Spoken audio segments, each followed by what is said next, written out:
À l'heure des infos sur Métropole, bonsoir à toutes et à tous. Bienvenue dans notre dernière édition de Métro News pour cette semaine.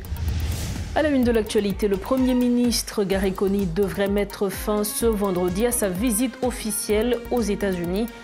Le chef du gouvernement devrait revenir au pays ce samedi. Les gangs multiplient les exactions au niveau de la région métropolitaine de Port-au-Prince et dans certaines villes de province. 2 inspecteurs divisionnaires ont été assassinés à Carrefour jeudi. Parallèlement, un puissant chef de gang se dit prêt à dialoguer afin de déposer les armes. En titre également de ce vendredi, une vaste campagne d'assainissement a été lancée au niveau de la capitale haïtienne et de ses environs. Une enveloppe de 2 milliards de gourdes a été décaissée pour lutter contre les détritus.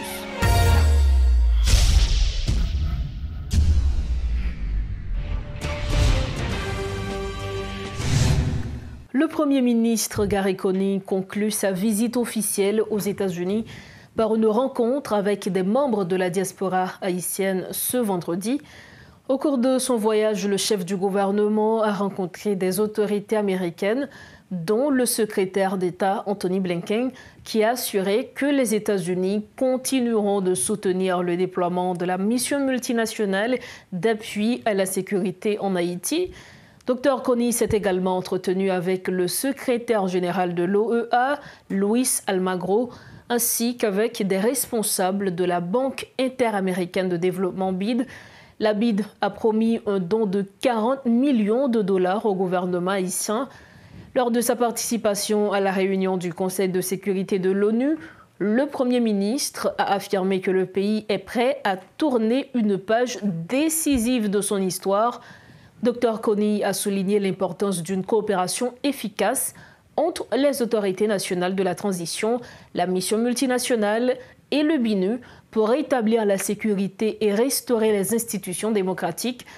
Haïti appelle à cette solidarité pour sortir de la crise qui le ronge depuis des décennies et réussir sa transition dont la durée et la mission se veulent très limitées, a-t-il déclaré avant de remercier les partenaires techniques et financiers pour leur soutien. À noter que le chef du gouvernement devrait revenir au pays ce samedi 6 juillet 2024.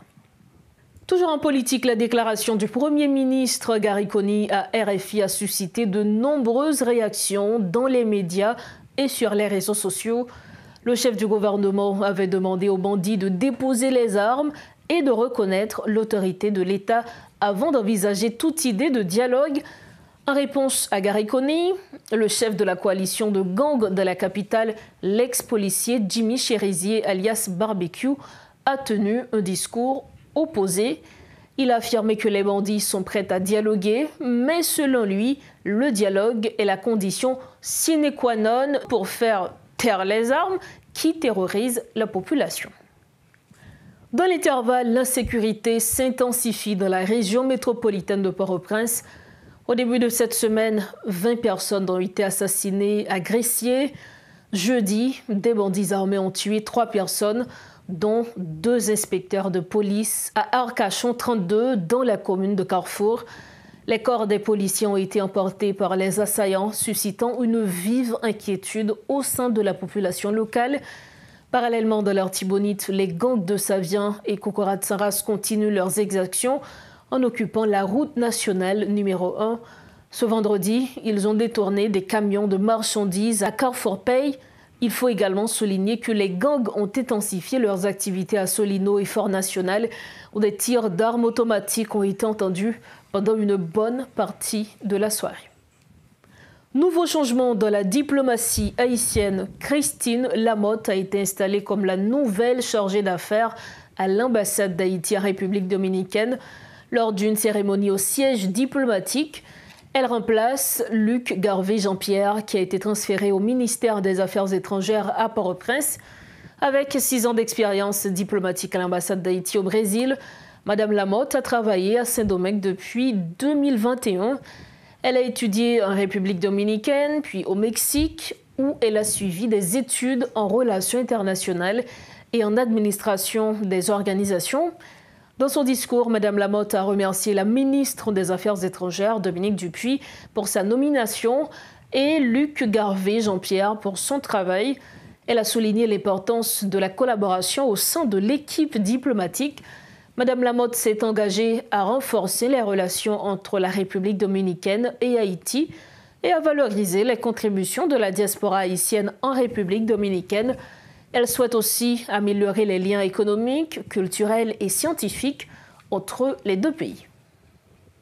Autre dossier à ce journal, depuis le début de cette semaine, le gouvernement a lancé des travaux d'assainissement dans la capitale. Plusieurs quartiers, dont Lalu, Bourdon, Canapé Vert et Magloire-Ambroise, sont déjà concernés par cette initiative. Ce programme d'assainissement est financé à hauteur de 2 milliards de gourdes. Suivez ce reportage de Rodolphe Pierre-Louis. C'est une capitale où l'insalubrité et le fonctionnement des activités ne font qu'un depuis déjà 6 mois, suite aux annonces relatives à la disponibilité de 2 milliards de gourdes pour l'assainissement. De nouvelles dispositions prises sont visibles dans les rues. Nous sommes à Lalu, où des matériels de plusieurs institutions étatiques sont remarqués, des camions, des engins lourds, y compris des travailleurs qui sont identifiés par leur gilet.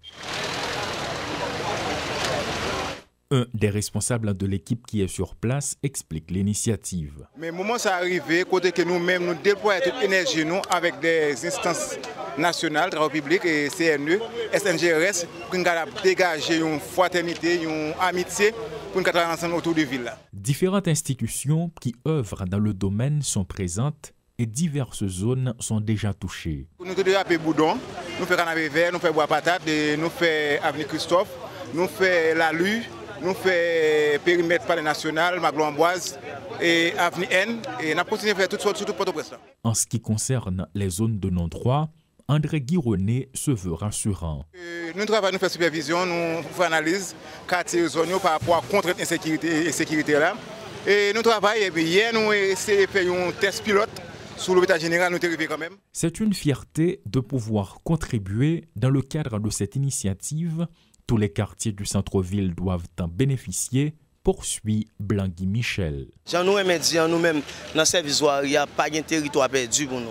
Depuis la population, nous dans zone nous n'importe côté à n'importe quel service là. De son côté, ce jeune professionnel ne cache pas sa position par rapport à l'état critique dans lequel se trouve la capitale.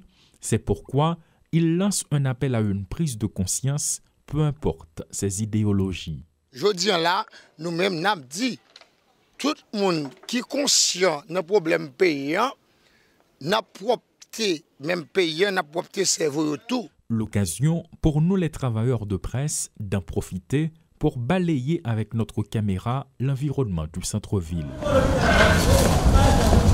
Sur notre passage, il est difficile de ne pas remarquer à quoi est réduit l'hôpital général, y compris l'autre partie de ce centre hospitalier qui attire l'attention. Émile.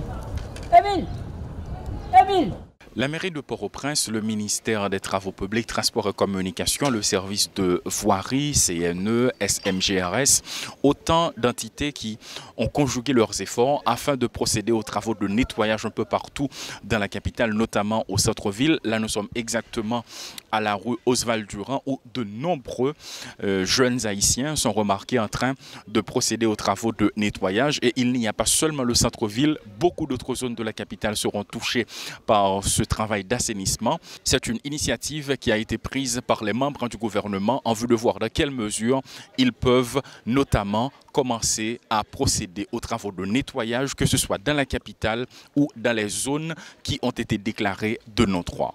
Paul Léel et Rodolphe Pierre-Louis pour Télémétropole. Nous refermons cette édition de Métro News, mais avant de partir, voici les principaux titres à la une de ce soir. Le Premier ministre Gary Coney devrait mettre fin ce vendredi à sa visite officielle aux États-Unis. Le chef du gouvernement devrait revenir au pays ce samedi. Les gangs multiplient les exactions au niveau de la région métropolitaine de Port-au-Prince et dans certaines villes de province. 2 inspecteurs divisionnaires ont été assassinés à Carrefour jeudi. Parallèlement, un puissant chef de gang se dit prêt à dialoguer afin de déposer les armes. Et puis une vaste campagne d'assainissement a été lancée au niveau de la capitale haïtienne et de ses environs. Une enveloppe de 2 milliards de gourdes a été décaissée pour lutter contre les détritus. C'est ainsi que nous refermons cette édition de Métro News. Merci infiniment de votre attention. C'est le week-end. Profitez bien de la vie et surtout rejoignez-nous sains et saufs lundi, toujours sur Télémétropole. Bonsoir.